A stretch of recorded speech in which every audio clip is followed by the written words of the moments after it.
Sexual and reproductive rights, which I've worked on forever, are not exclusively owned by feminists or by biological women. And conversely, women's bodily rights are not only about sexuality and reproduction. Bodies are also hungry bodies, homeless bodies, racialized bodies, militarized bodies. And it is the connections amongst all those things that are the challenge for us in the next period. And the way we look at sexuality is, it's not only on sexual and reproductive health and rights. We say sexuality is at the core of politics. It's about political power, it's about economic power, it's about social inequalities. So I think that's something which gives us a lot of strength. The trend at the moment in Muslim countries in all is not the use of religion, it's the use of morality. Almost exactly the same as the Bush neoconservatism. It's almost like they've copy-pasted. But what is happening, for example, in Turkey now, the past 5 years, every single LGBT organization is faced by closure. There's a court case opened against them under the term of morality because these organizations are against a threat to public morality. For me, the issue of women's sexual and reproductive health and rights is very personal and yet deeply political. To put it in a more political context, Africa's stark reality is that 1 in 16 women are likely to die in pregnancy or childbirth, while 1 in 2,800 women face the same risk in a developed country. Yet the continent accounts for almost half of the world's death from abortions. I think this is a very critical situation because it does speak about inequality at a structural level. Using the human rights framework has won progressive legislation on abortion in some countries across our continent. The impact in South Africa has been a 91% decrease in unsafe abortions, which shows that using this human rights framework can be very powerful.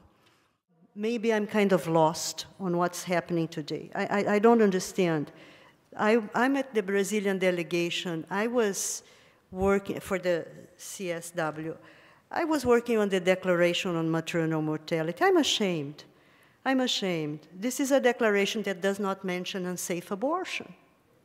How 15 years after Beijing? So is this, I think we have to understand what's happening. Backlashes, very important backlashes, due to a number of factors. Of course, there has been enormous progress, advance. It has been mentioned here. There is an energy floating, but also there is strong resistance, very organized, very connected, very articulated, with everything we praise for, coalitions, language, power, and I think it's also a moment to celebrate, but a moment to reflect. When we're approached by religious organizations to work on the question of human trafficking, which we often are, this is a very big issue in our region, should we or should we not be part of this coalition? And the many feminists I know in the state are very divided on this issue because, of course, religious organizations are coming at it from a different perspective.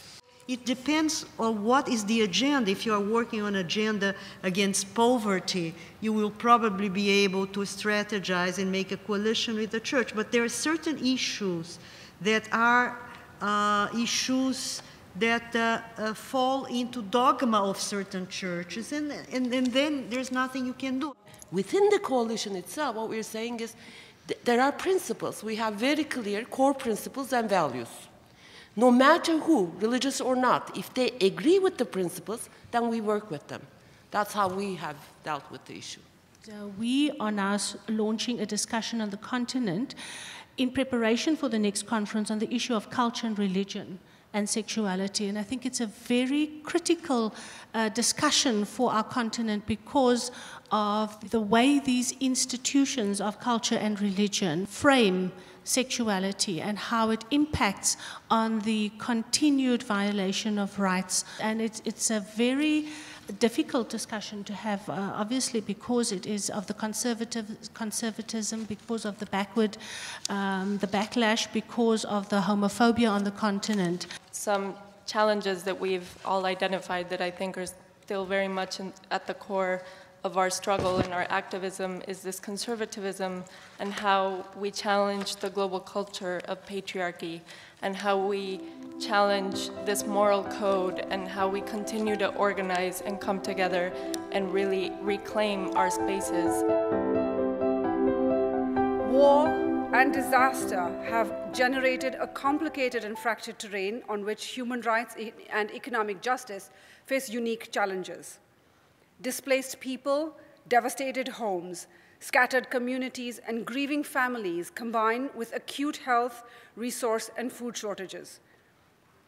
In the wake of the magnitude of such upheaval, what concerns me is that neoliberal policies and conservative political formations enter these spaces and adhere in the cracks generated by these catastrophes. In the context of this panel, for economic justice, what structures of accountability can we generate when economies of the wealthy few are tied to the devastation of the disenfranchised many?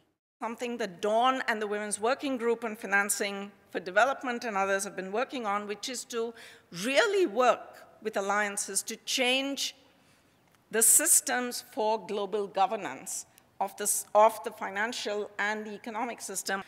Related to this, the ILO sits in Geneva, and it's like they talk about decent work and the right to decent work somewhere from far across where nobody hears them, but they need to be absolutely central. What happens to employment, what happens to work, and how the right to work can get implemented at the international level is, I think, a huge challenge for us. I think it's widely recognized, I mean, we would recognize in this room that, and even some strange allies that we might not have thought would recognize this, that we've ended up with a socially useless banking system, a socially dysfunctional banking system.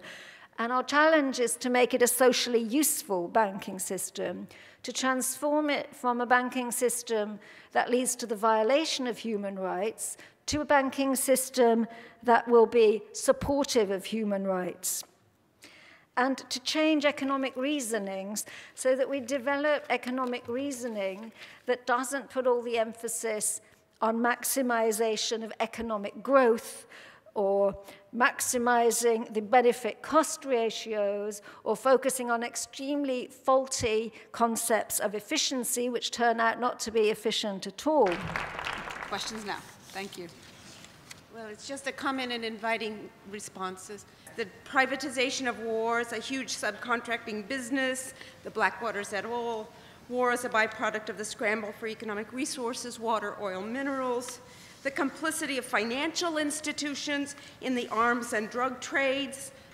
So this geopolitical context, it seems to me, stifles human rights and creates a climate of necessity, of inevitability under the rubric of security. Makes it very difficult to mobilize human rights. There used to be old work on the militarization and the military economy from a feminist perspective, and I think that needs to be really sort of challenged, brought up to speed in order to address these questions, so that care is not seen as always only being on the negative side of the budget. There's going to be an enormous cuts in the budgets for social care, for providing care for frail elderly. If we cut the budget for the nuclear weapons, we have no problem. So I think it's important to sort of emphasize that, because governments still often say there's no alternative, but there's definitely an alternative in countries where a lot is being spent on arms and armies. Is there something happening in our movement where the issues around economics and the economic and social rights, it's not bringing in the kind of energy? Are we not engaging with the movement in the ways that really need to happen?